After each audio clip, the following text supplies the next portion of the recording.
Horus Marita Sudi, selamat pagi. Jadi selamat datang di Bonapasugit. Tempat tinggal saya tidak begitu jauh dari sini. Sudah dilewati, lewat si Barong-Borong sedikit, Simpang Balbatu. Dan sudah menjelang 7 tahun sekarang, sesudah pensiun. Jadi kami tinggal di sini, di Bonapasugit, karena memang pertama, sesudah kita lihat perkembangan, kita sudah ada bandara, kan? Dan menurut saya seorang pensiun cocoklah tinggal di sini, di pedesaan. Selain harus lebih banyak bergaul dengan masyarakat di sini, saya juga menginginkan supaya, dan saya kira betul ya, sekarang ini orientasi dunia ini lebih fokus untuk hidup bersama alam.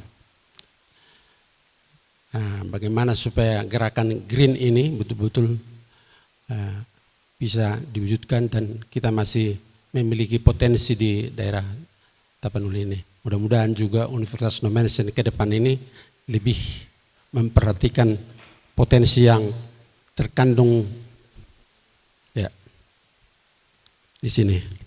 Nah, sekarang langsung aja saya diminta oleh panitia untuk menyampaikan kenangan awal Universitas HKP Indonesia.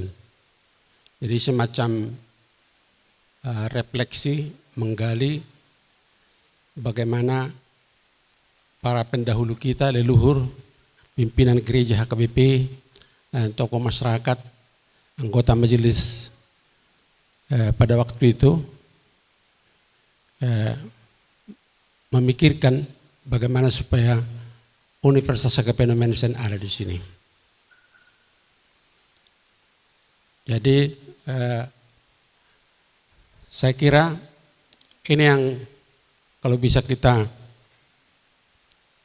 berikan perhatian kita ke belakang jauh sebelum 1954.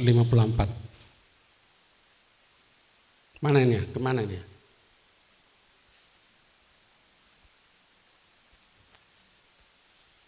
Mana? Macet.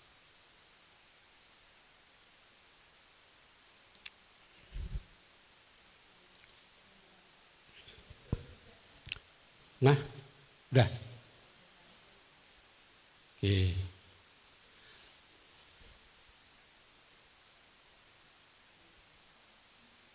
Tahu masih next dari sana kan? Oke lah, oke. Ya. Oke.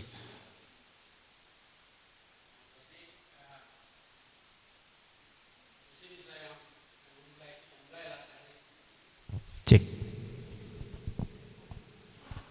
Apa ini ya? Itu Berlin? Enggak ah. Itu Cina. Siapa yang sudah dari sana?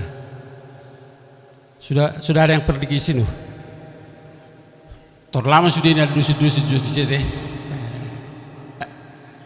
Ya sekarang ini kan tidak begitu sulit lagi. Tiket murah dong, dia orang murah. Lama itu saya lusi deh. Nah ini kalau saya tidak salah itu 18.000 kilometer ini panjangnya dulu.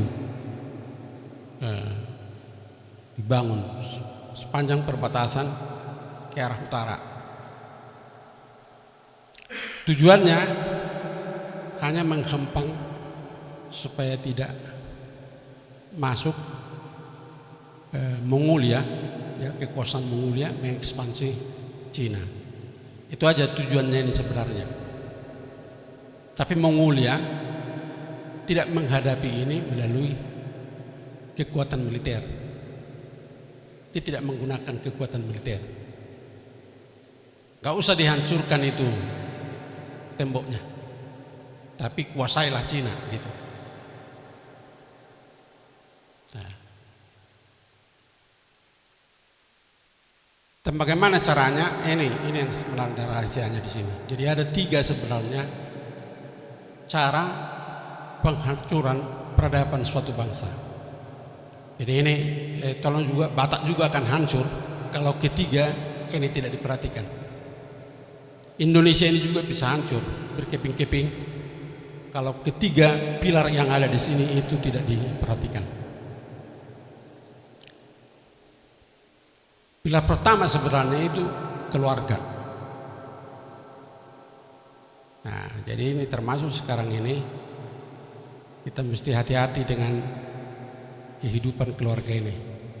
Jadi kekuasaan Mongolia pada waktu itu mengirim tenaga-tenaga mereka bagaimana caranya mempengaruhi kaisar-kaisar di Cina itu supaya membuat kesibukan kepada setiap keluarga. Bagaimana supaya keluarga suami bekerja keras, istri juga bekerja keras sehingga tidak ada waktu mereka duduk dengan anak-anak. Ya, kadongan dari timona deh. Ya apa songon ini sebetulnya. Selama perdita ya so parrao deh. Nutung doi natam malu sanang. Ibu orang ini rupanya yang dulu selalu kita pakai waktu yang singkat pun tapi dekat melekat dengan anak-anak. Jadi sibuk-sibuk nangu ya. Minimal sebenarnya makan bersama itu yang paling penting dengan anak. Ya boleh sibuk istri, nah, kalau dulu kan ya, kalau kami masih waktu kami kan istri itu memang mesti di rumah. Tapi sekarang itu tidak bisa dipertahankan. Apalagi perempuan, nah ini era mereka memang. Ya. Kadang-kadang mesti juga barangkali ya, suami lah tinggal di rumah. Gitu. Harus korban. Tapi istri juga jangan merasa rendah diri kalau suaminya di rumah. Jadi memang kalau di negara-negara maju ini sudah dipikirkan. Istri boleh memilih ya, di Erika sudah tahu, kawan-kawan juga sudah tahu. Seperti di Jerman itu sudah jelas itu. Selama 10 tahun bisa istirahat dulu, tapi sudah itu bisa bekerja lagi. Tapi kita memang karena tidak mapan dalam hal ini, selalu susah kalau kita keluar 10 tahun, hampir tidak ada lagi posisi untuk kembalikan. Mudah-mudahanlah nanti Indonesia bisa mencapai itu. Tapi keluarga dihancurkan melalui itu. Kedua, kalau sudah hancur keluarga, mereka juga melakukan intervensi terhadap pendidikan. Bagaimana menghancurkan moralitas para pendidik ini? Berikan mereka jabatan di pemerintahan, jadi konsultan, jadi ini segala macam, sehingga tidak ada waktu mereka lagi untuk bersama-sama memfasilitasi percakapan dengan mahasiswa.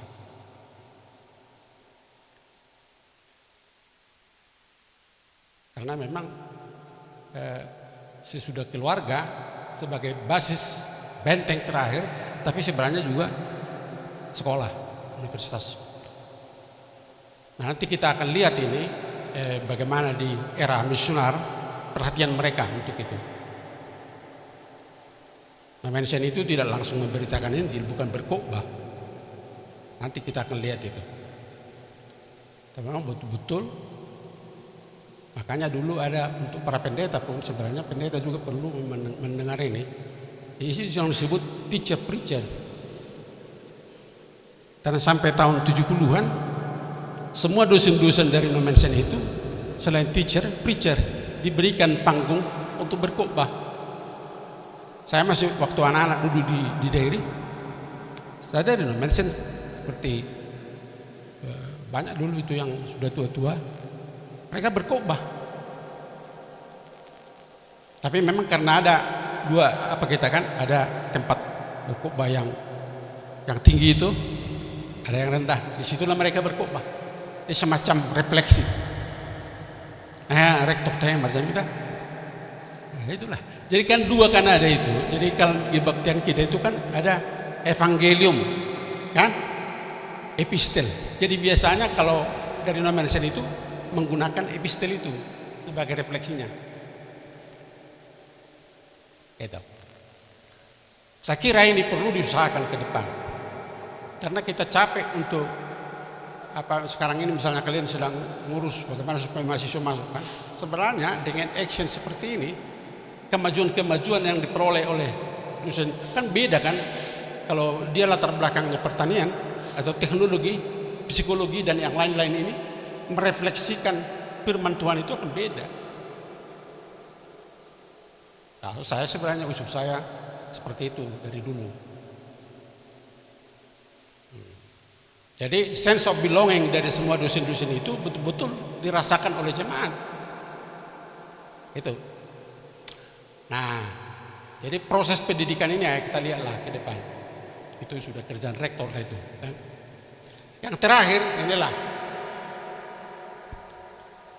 ini tokoh-tokoh agama ini. Nah, ini pun kalau sudah orientasi uang semua ini, hancurlah kita. Atau terlalu sibuk untuk mengurus hal-hal yang tidak penting. Nah. Jadi kalau kami memang waktu sebelum sentralisasi dulu di HKBP ini, ya memang kalau di pedesaan ini selalu kita usahakan supaya pendetanya itu memang petani, mencangkul. Makanya lebih banyak mereka mengurus babi daripada mengurus jemaat. Nah, ini sudah hancur ini kalau seperti ini. Nggak fokus lagi ya memberdayakan jemaat, tapi sudah fokus untuk menambah pendapatan. Tapi guru-guru juga bisa begitu, ngajar di sana, ngajar di sini, ngajar di situ ya. Kalau di sini enggak kan? Namanya saya enggak seperti itu kan. Nah, itu. Jadi tidak fokus. Nah, sebenarnya makanya kesejahteraan ini juga perlu dipikirkan bersama. Ya. Bagaimana supaya tidak lagi terlalu banyak kaki.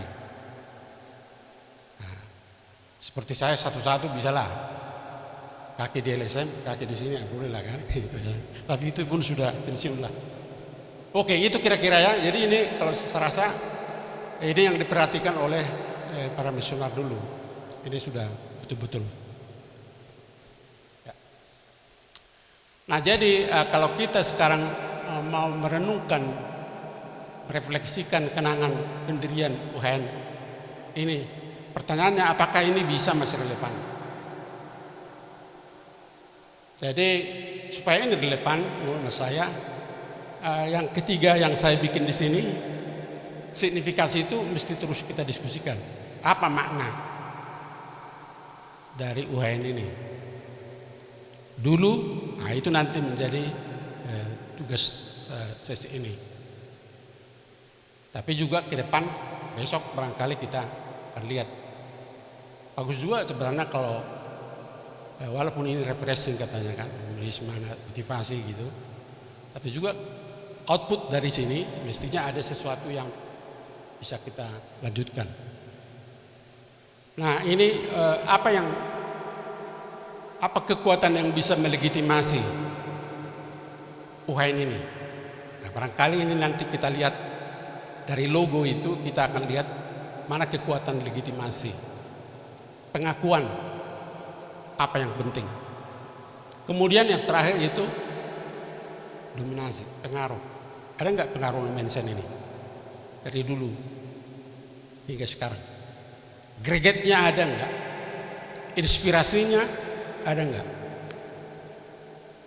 Nah, itu bisa barangkali kita diskusikan. Dampaknya itu, dominasinya, pengaruhnya. Pengaruhnya sampai sekarang menurut saya masih kuat lah. Masih ada menterinya dari sini. Ya. Semua kekuatan sosial, politik yang ada. Kemudian lapangan pekerjaan barangkali dan seterusnya itu, pengacara yang banyak. Dan seterusnya itu. Oke. Nah ini jadi kenangan yang membuka tabir dari kenangan ini sebenarnya sudah ada di logo ini. Tapi kalau kita bikin pilihan, mana yang lebih menarik menurut kalian dari logo ini?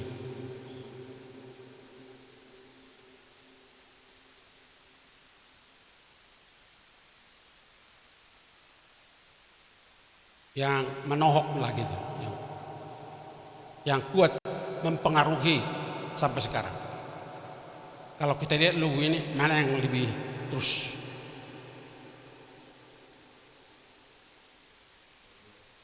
ya? Oke, jadi itu kita daftar lah misalnya Pro Deo et Patria, mana lagi? Salib. Nah, kemudian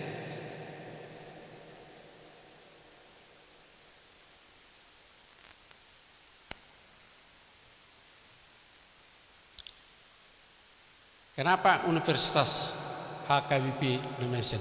Kenapa tidak misalnya Universitas Kristen? Kenapa HKBP harus? Kemudian kenapa Nomensen harus ada di situ?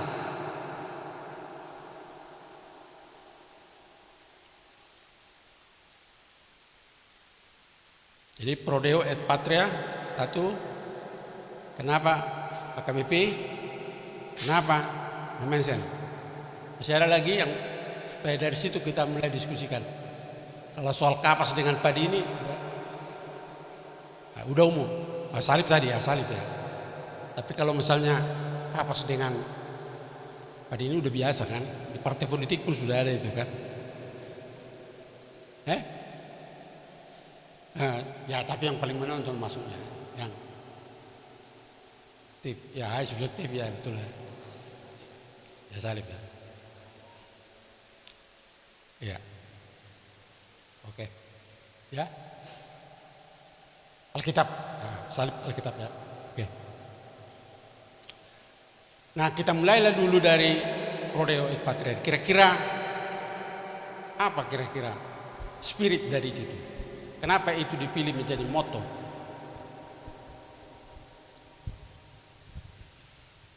Bebaslah kita, ini kan refreshingnya, bukan ujian ini, bukan tes nih.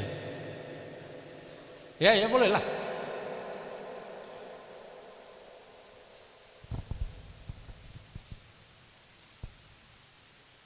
Oh sih. Pro Deo, artinya Pro Deo? Tuhan.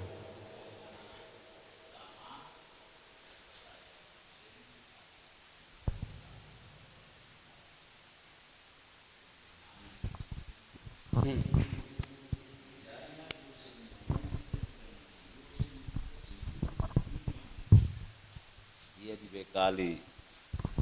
Bedanya dosen Nomensen dengan dosen di seluruh dunia, dia dibekali firman Tuhan dulu, baru menggunakan ilmu pengetahuan. Karena dulu saya ingat beliau aina beban, tidak ada gunanya seperti Einstein yang merancang sesuatu menghancurkan dunia.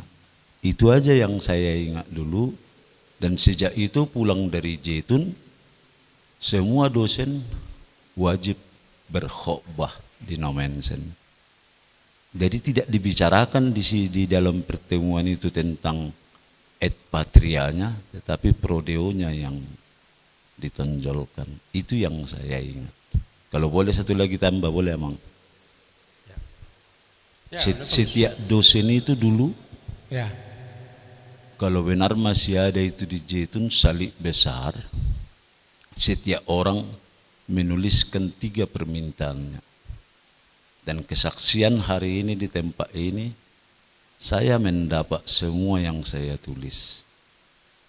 Tahun 91. Yang pertama, kalau bisa doktor. Yang kedua, berjabatan. Yang ketiga sebenarnya belum. Dalam hatiku lah. Itu orang melihat ya. Dia panitia juara panasia ubah. Ya, dia menarik gitu ya. Jadi Pro Deo itu yang saya sudah sampaikan singgung sedikit tadi ya. Jadi kita tidak hanya mengejar ilmu pengetahuan, tapi itu tadi ya. Tapi memang betul-betul spiritualitasnya ada. Dan kalau dimungkinkan teacher preacher itu yang harus dipulihkan. Jadi demi Tuhan. Jadi ini juga kan khotbah tidak hanya bagaimana bercerita di situ, tapi sebenarnya merefleksikan kan perbedaan agama Kristen dengan agama yang lain apa sebenarnya. Ini perlu. Jadi kepercayaan Kristen itu sebenarnya Tuhan mereka atau Tuhan kita bukan Allah yang tinggal di surga. Ya. Tapi Tuhan yang sudah menjadi manusia. Saya mesti air panas, Pak. Saya kan orang desa, orang deso, jadi mesti yang dimasak gitu. Saya tidak pro itu green. Nah, jadi itu sebenarnya barangkali. Jadi kalau kita lihat misalnya produk-produk dari Nomensen itu dulu, biasanya orang yang bisa berkhotbah juga. Dan memang termasuk dulu Menteri Sosial kan, AM Tambunan dulu, karena dia ikut memikirkan ini Nomensen ini. Walaupun dia sudah menteri, masih berkhotbah dia kalau Sinuri Gudang di sini. Tidak sentuh dia. Itu Menteri Sosial yang pertama di Indonesia ini. Ibu Simatupang misalnya itu bisa berkhotbah. Rata-rata bisa mereka. Nah, apalagi dosen lah itu. Jadi kalau sebenarnya dari Nomensen ini ya, bukan serba bisa, tapi kan kita mesti lihat ini sebagai misi sebenarnya. Universitas Nomensen ini misi dari gereja, corong dari gereja, suara dari gereja, pikiran dari gereja. Makanya Prodea et Patria itu, nah itu yang kedua sebenarnya perlu dilihat. 1942 kan misionar-misionar itu terpaksa harus berangkat dari sini, hengkang dari daerah kita. Dan dipaksa HKBP harus mandiri. Jadi sebenarnya Nomensen ini adalah buah sulung pertama HKBP Majujung Baringina. Itu. Makanya ini misi sebenarnya, misi HKBP untuk Indonesia. Gitu. Misionar. Jadi misionar itu tidak harus melalui khotbah, tapi juga melalui sharing ilmu pengetahuan. Gerakan-gerakan untuk pencerdasan, ya itu diharapkan sebenarnya. Dan itu kelemahan, kalau bisa disebutkan sebenarnya kelemahan gereja juga di situ.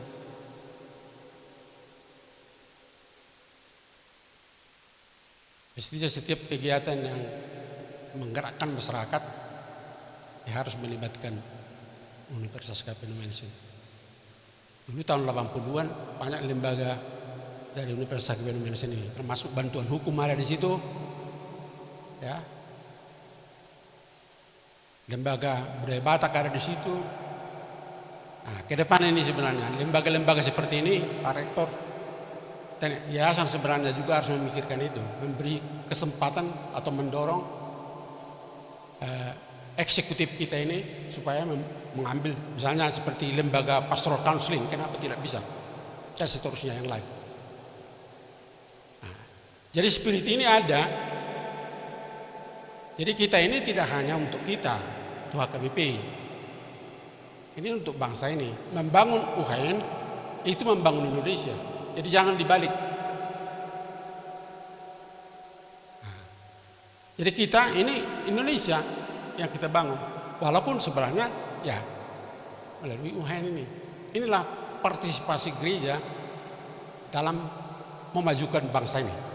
Karena kita punya tradisi, nanti kita bisa lihat lagi, kita punya tradisi sebenarnya memajukan peradaban itu melalui pendidikan.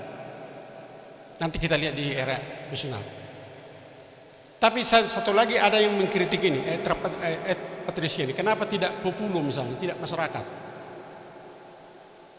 Kenapa tidak untuk Tuhan dan masyarakat? Kenapa untuk Tuhan dan Ibu Pertiwi? Apa terkandung di Ibu Pertiwi ini?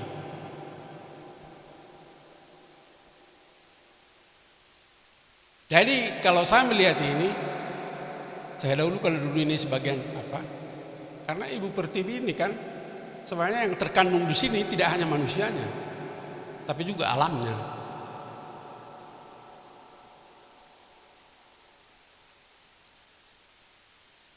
Jadi ke depan kalau misalnya sharing saya, karena saya tinggal di Tapanuli ini melihat persoalan sesudah kemerdekaan Indonesia, karena sebelum kemerdekaan Indonesia, hak masyarakat Batak, aksesnya terhadap tanah dan hutan itu jelas. Pemiliknya itu kalau tidak marga, bius.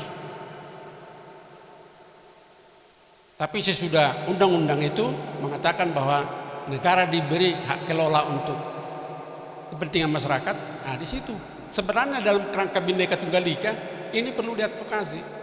Karena para misioner dulu juga berjuang supaya tanah di sini tidak bisa diberikan ke Belanda. Makanya tidak masuk perkebunan di sini. Ada usaha itu. Ada beberapa buku, Lankestel apa segala macam ada. Orang luar yang menuliskan itu, bukan orang kita.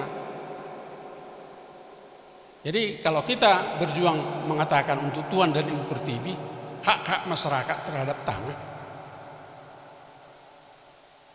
agak perlu dipikirkan. Dan sebenarnya untuk mengadvokasi ini memang dulu para misioner ikut, tapi juga para ahli. Jadi kalau kita membaca embrio perpecahan di HKBP itu mulai dari situ. Soal pemikiran, apakah kita tetap HKBP dalam arti berjuang untuk orang Batak atau berjuang untuk seluruh bangsa ini. Nah itu. Jadi itu kira-kira kalau Etvatria itu. Ya.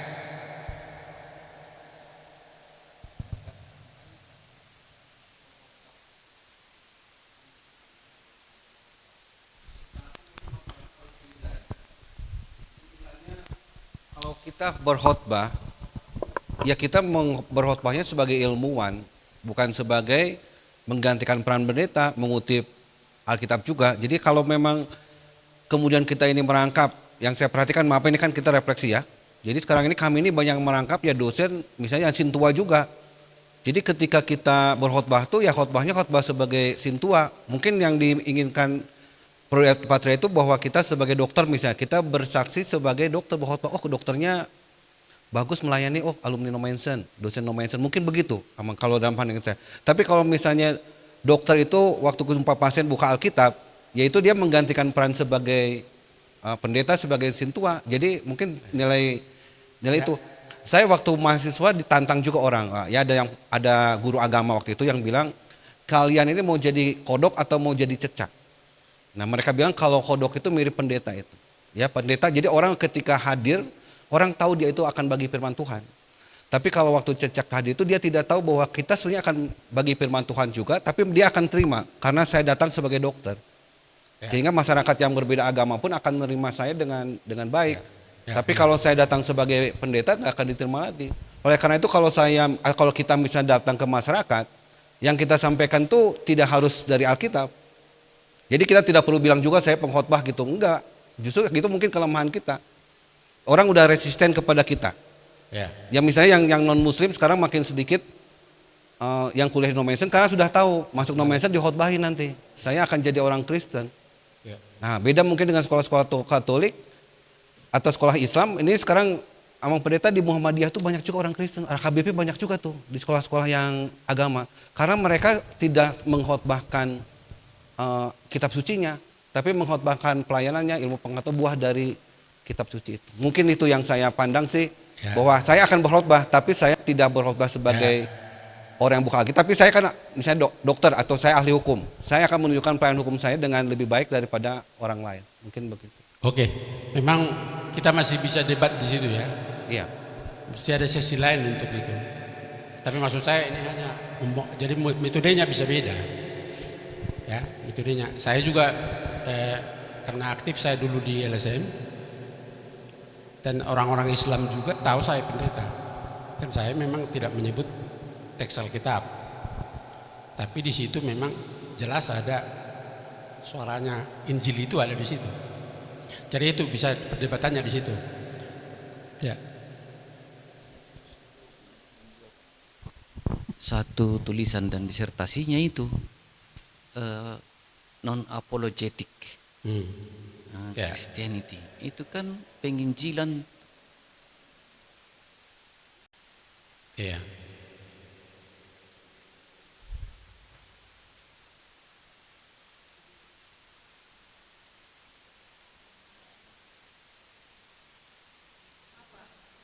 Apa itu nggak dikembangkan dulu non apologetic mission itu? Memang itu Kenapa persoalannya kan. itu disertasi itu mendapat pujian di sekolah-sekolah teologi dunia karena Ya.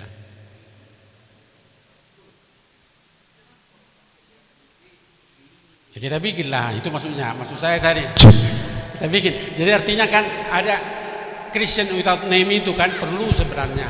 Bagi dosen-dosen barangkali itu cocok, itu yang tadi Pak Sinaga bilang. Ya. Itu. Jadi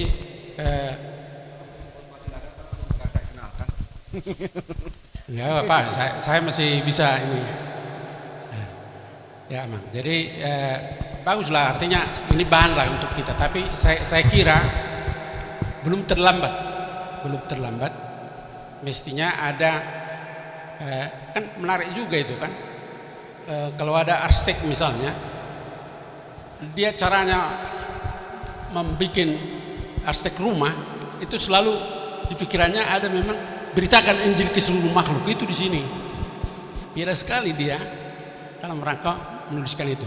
Atau misalnya kalau seorang seperti Rika ini bidang ekonomi pertanian, otaknya itu harus ada peri kemaklukan. Jadi jangan kimia pestisida melulu kan, misalnya seperti itu kan. Jadi beda penampilannya. Hukum juga begitu. Itu maksud saya. Jadi banyak sebenarnya tema-tema yang bisa kita pakai, tapi yang saya maksudkan bahwa kalian itu juga misionari, itu maksud saya. Et Patria itu tidak mungkin kami pendeta untuk itu semuanya. Walaupun pendeta juga harus melihat itu. Jadi ini semacam integrasi. Makanya itu seperti istilah tadi ya. Saya kritik sebenarnya pemikir seperti itu. Ibadah tadi, ibadah kerohanian. Kenapa ada istilah kerohanian? Kita ini sebenarnya tidak ada jasmani kita. Kan utuh kita. Dan secara utuh kita beribadah, tidak hanya rohnya yang beribadah. Makanya khotbah itu juga kalau tidak menarik, ya bisalah tidur. Ya kan? Karena tidak melihat kebutuhan emosionalnya, kebutuhan tubuhnya yang sudah capek. Lebih bagus kita bilang tidur dulu kita 5 menit sebelum mendengar firman, gitu kan, seperti itu misalnya. Oke lah, jadi dari saya dulu nih ya, udah jelas ya Patria itu ya, Apa? Morangkir masih waktu Amang Simorangkir masih kepala biro kerohanian, dulu sempatnya dibuat di Nomensen pelatihan untuk membawa renungan singkat. Waktu itu narasumbernya Amang V. Tinambunan salah satu. Kemudian Amang almarhum Simarmata bagaimana mengkhotbah secara ringkas berdasarkan tema-tema yang ada di agenda almanak HKBP. Nanti bisa kita bikin sebenarnya kalau mau bikin metodologi Saya lanjutkan yang dulu. pendek. Saya lanjutkan dulu, Bang. Karena enak sekali itu kalau misalnya seorang sarjana hukum atau doktor hukum misalnya ngomong tentang persoalan hukum di Indonesia ini. Tapi kan ada metode dari teks ke konteks. Pendeta biasanya dari teks ke konteks itu. Tapi dari konteks ke teks itu yang tidak ada. Karismatis bisa. Karismatis bisa atau terlampau memang kontekstual sehingga teksnya hilang kan begitu kan. Jadi yang kelanjutannya ini kan Amang begini. Oke. Ada juga dosen yang protes, masa pakai almanah HKBP saja katanya. Cari yang lain-lain lah. Tapi waktu itu Amang almarhum Simarmata dengan tegas mengatakan Nomensen milik HKBP, jangan pakai almanah agama lain, gereja lain gitu. Tapi waktu itu kami juga beberapa orang dosen sering membawa renungan pagi. Ya. Ditugaskan oleh Amang Simorangkir. Ada jadwal-jadwalnya. Ada ya. Okay. Hanya saja setelah sekarang pendeta sudah banyak kali di Nomensen, ya kami pun nggak pernah lagi berkhotbah Pak Amang. Itu ceritanya. Susahnya di situ. Nah, karena pendeta saja pun dapat giliran sekali giliran, sebulan ya. sudah susah, apalagi Jadi itu perbedaannya. Sebenarnya Nommensen ini kan persis seperti mendirikan universitas di Amerika di luar negeri. Dan itu ceritanya sebenarnya. Ini kan didirikan tanggal 7 Oktober 1954. Kenapa 7 Oktober? Ya. HKBP. Jadi artinya itu sebenarnya ini Nommensen ini adalah kebangkitan kedua HKBP. Dan kerangkanya tidak lagi untuk orang Batak, tapi untuk Indonesia. Karena pada waktu itu yang masuk HKBP, GKPS masih HKBP. Cuma kata Bapak masih HKBP, Akola masih HKBP, GKP itu masih HKBP. Belum ada itu, GKLI masih HKBP, ya, GPP masih HKBP. Jadi yang ada dulu sebelum tahun 1942 itu HKI masih HKI dan GPKB masih itu. Sebelumnya semua itu nama Majai ditongkat, Mentawai juga Majai.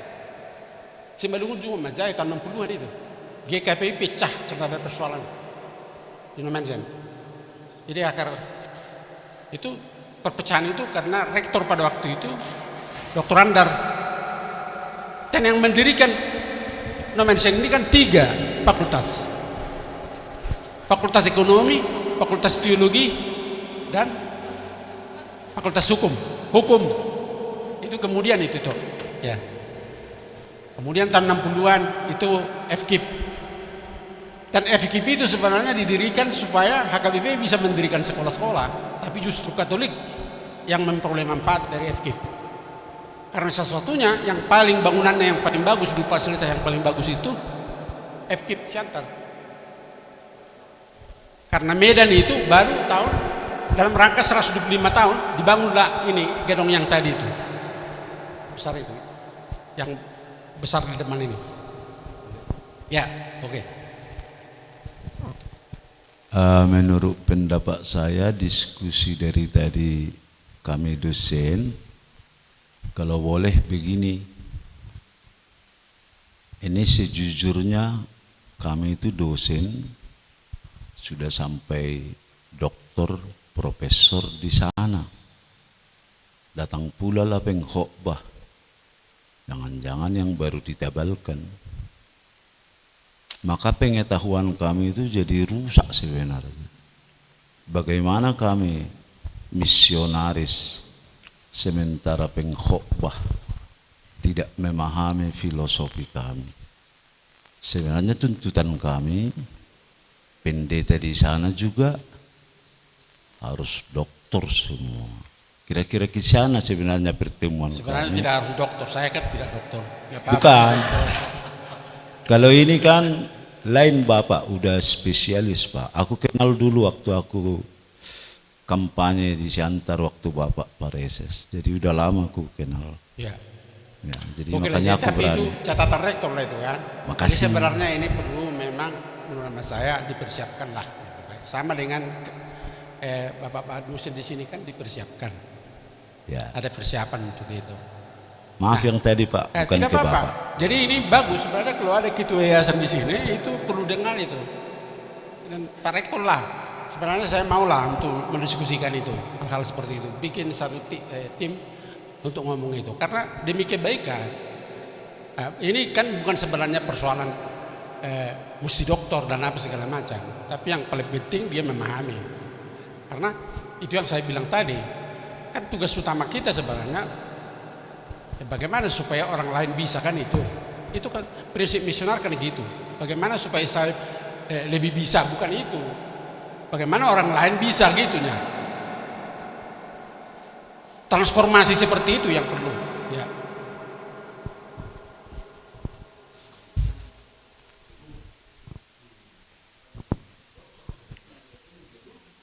Ya.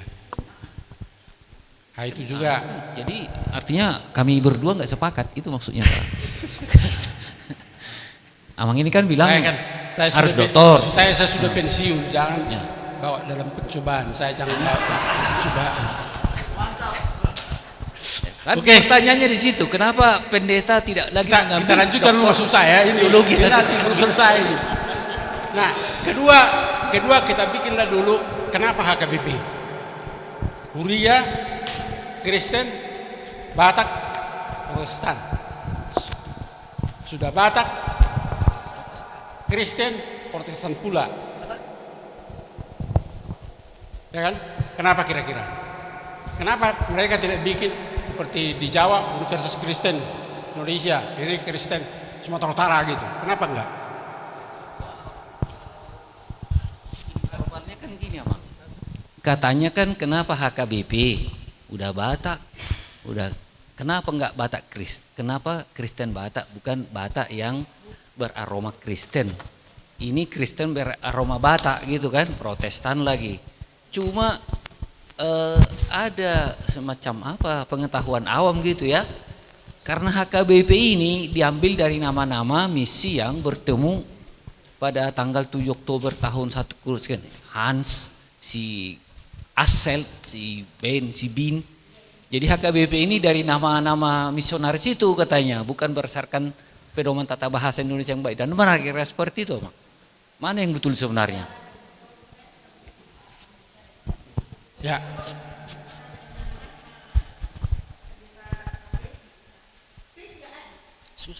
Pak Nasir, iya, Pak Nasir itu latar belakangnya ya. P, bahasa Belandanya P. Tapi kan P Bahasa itu kan Batak, P. memang ada dulu pendirinya itu, tapi itu kan plesetan itu. Iya itulah, Plesetan. apakah itu diplesetkan Tapi sehingga sebenarnya P-nya itu kan sebenarnya gini ceritanya. Ini juga supaya tahu ya. Jadi sebelum sinode tahun 1929 itu kan itu Sumpah Pemuda tahun berapa? 28. Jadi tahun 1928 HKBP itu dulu HKB, Huria Kristen Batak, gitu kan? Nah, gerakan sudah ada yang mengatakan harus Indonesia, itulah HKI. Mereka lebih ke Indonesia. Yang dulu Batak tetap mempertahankan yang dulu Hasibi. Huria Kristen Batak, tapi kenapa tidak I? Kenapa Protestan? Nah, Protestan mau menunjukkan sebenarnya di sini dua hal yang harus ditunggalkan di situ. Bahwa Huria Kristen Batak itu cirinya itu masuk Protestan. Tapi Protestan itu juga untuk menunjukkan bahwa orang Batak itu orangnya kritis. Itu. Oke, Bang. Artinya gini, tulisan yang di bukunya Emeritus Hutaurut juga harus diluruskan. Ya, itu. Jadi Karena itu dari Heinz. makanya diskusinya ini kita kembangkan lah. Jadi yang pertama maksud saya, kenapa Huria Kristen Batak dan Protestan? Jadi pertama sebenarnya identitas kebatakan itu dalam kerangka berbangsa itu harus diperkuat terus. Jadi HKBP itu bagian dari situ, bagian satu kebatakan. Kita ini pemelihara kebatakan. Jangan sampai ada di sini yang merasa rendah diri karena Batak.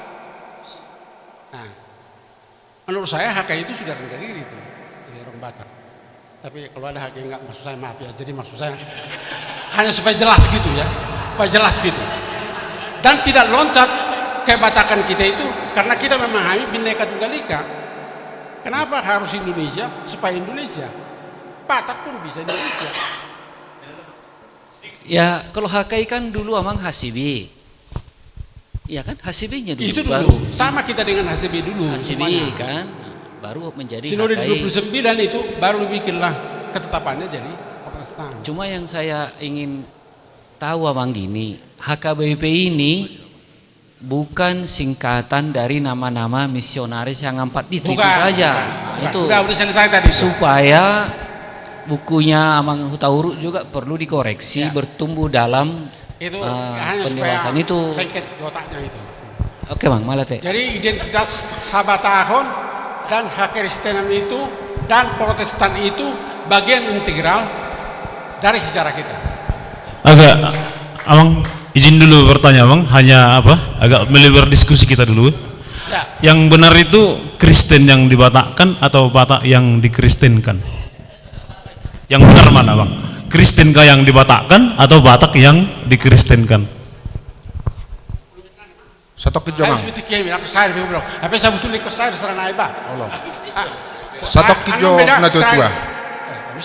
Kami sebenarnya ingin mendapatkan yang utuh dulu. Karena di kami ini ada ini yang masih remaja yang masuk ini. Ada yang sangat senior seperti Bapak ini. Ya maksudnya ya. Bapak ini juga sangat senior. Betul. Jadi kalau kami mendapatkan yang utuh, kami memiliki pemahaman yang sama. Ya, Dan kami sangat senang Bapak di sini menjadi narasumber. Jadi Prodeo Itu tadi yang kami sudah harap. sampai, HKBP sudah selesai, 7 Oktober sudah, ya. Kemudian kalau salib dan kita sudah tahu kita itu kan, memang salib itu maksudnya pengorbanan. Dan dasar kita memang Alkitab. Jadi bukan Pancasila dasar kita berbangsa, itu ajas kita berbangsa. Tapi prinsip dasar kita itu Alkitab. Tidak ada yang bisa mengubah Yesus Kristus. Dan waktu TBC Matupang mempertahankan itu, akhirnya Soeharto juga sadar. Bukan dasar falsafah Indonesia, Pancasila itu, tapi ajas berbangsa bagi semua institusi-institusi yang ada. Nah, yang satu lagi lah no mention. Ini yang penting sebenarnya. Kenapa no mention? Tolong dulu. Terus. Jadi udah ada keterangan nanti bisa dibacanya. Ya, satu lagi. Terus lagi. Ini. Jadi no mention ini yang penting diingat sebenarnya. Pertama kenapa dipakai nama ini? Karena no mention ini totalitasnya ada. Hidup dan mati saya berada di tengah-tengah masyarakat Batak. Totalitas. Nah, jadi kalau dosen-dosen ini hidup atau mati di universitas ini, udah hebat itu, totalitas. Jadi itu kita nyanyikanlah dulu, Upili Yesus no akila mangulu ibana, karena itu memang ciptaan dari No Mensen, lagu itu 431. Upili Yesus no akila mangulu ibana nang muruk petorop di si lebak ibana. Jadi menjadi Kristen dulu banyak orang yang marah. Tapi di Hongoluku, kalau hidup saya, hidup atau mati. Jadi ini militansi No Mensen. Nah makanya spirit dari No Mensen itu berada di UN. Ini dulu.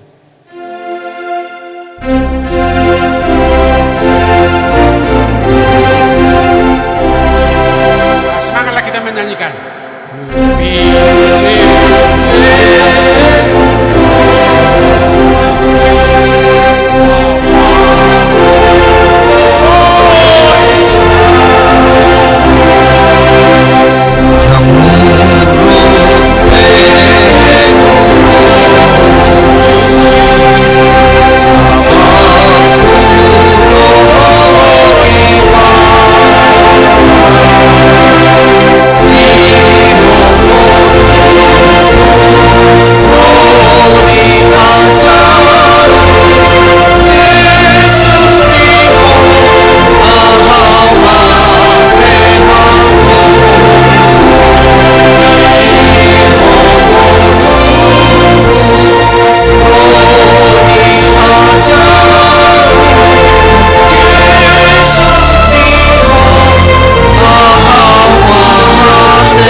Itulah perkampungan pertama orang Batak dan pengakuan raja-raja, dan itu raja-raja mungkin tidak sadar karena No Mensen itu sekaligus menurut budaya Batak dia diberi hak menjadi orang Batak alas pukahutan mana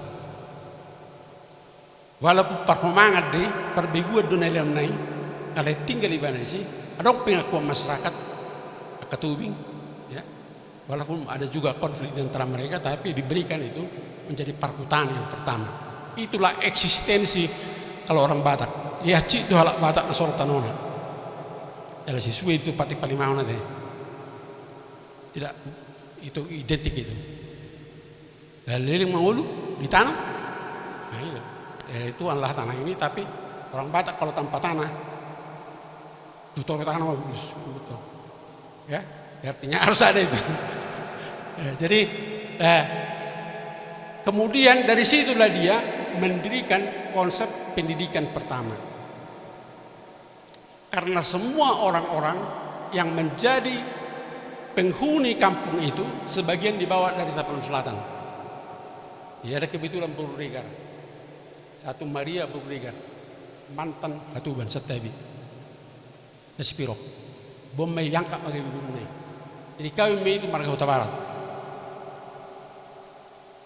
Kemudian banyak orang-orang sekitar sini yang datang mencari pekerjaan, mengobok, tusilidung. Makanya marga-marga towing, karena itu Raja Kota sendiri, saya juga sudah menulis itu dengan Amangkutauru, baru 7 tahun sesudah itu dia mau menjadi Kristen. Jadi bukan otomatis. Makanya sudah 7 tahun perkembangan raja-raja ini terus masiflah menjadi orang Kristen. Jadi diciptakanlah di situ model pendidikan yang disebut dengan model pendidikan pergunungan. Pergunungan. Makanya dulu kalian lihatlah di Tapanuli ini, di mana ada gereja harus ada sekolah, harus ada rumah sakit, ya, harus ada juga pertanian. Makanya luas-luas itu percontohan. Karena apa? Karena pergunungan itu diekspresikan sebagai wajah Tuhan. Jadi setiap minggu kita ya, di pasu-pasu jalan Ramoti Tuhan debatama, di sodakon Tuhan debatama buhina, di dopakon Tuhan debatama buhina tuh. Jadi gereja itu pergunungan itu bukan hanya gereja di situ, pergunungan itu utuh wajah Tuhan. Nah konsep ini kenapa dipakai nomensen? Sebenarnya nomensen itu juga pergunungan. Makanya sudah cocok lah ada kedokteran sekarang di situ. Mestinya harus ada semacam gereja juga di situ. Gereja besar harus ada di situ. Kalau kalian ke Amerika, lihatlah gereja-gereja di Amerika atau di Jerman selalu ada. Makanya ada fakultas teologi di situ. Nah ini juga perlu sebenarnya dipikirkan, fakultas teologi itu perlu didirikan di situ. Tapi dosen-dosennya mau, ada usul kembalikan secara kami gitu. Karena pendirinya dulu ikut fakultas teologi. Saya yang berontak dulu, kami dulu yang berontak itu. Kenapa kami keluar dari fakultas teologi? Karena tidak berdiri dulu di situ. Itu. Nah dia mau mendominasi itu. Ada sejarahnya itu. Nah jadi maksud saya di sini nomensen itu masuk ke situ, satu tadi totalitas hidupnya, kedua konsep pendidikan dia yang memulai. Makanya fakultas teologi itu merupakan lanjutan arak-arakan dari pendidikan yang ada di HKBP. Jadi FKIP sebenarnya didirikan dulu itu mempersiapkan guru-guru Erika. Asa adong gawe mendirikan sekolah-sekolah. Ale lilik kami honor berbeda ke gereja. Ini persoalan. Mudah-mudahan bisa dikinaro dalam besok ini. Terlalu banyak perpecahan-perpecahan sibuk hanya untuk kekuasaan ini. Nah sebenarnya misi seperti itu. Jadi saya masih merasakan itu. Seandainya makanya Katolik itu semua suster-suster, sekolah tamatan dari Siantar semuanya itu. Mereka yang memanfaatkan fungsi dari FKIP itu. Karena itu satu-satunya di Sumatera dulu, atau di Indonesia bahkan, salah satu universitas yang bisa mendirikan gedung seperti itu. Saya tamatan juga sama kampus. Nah itu.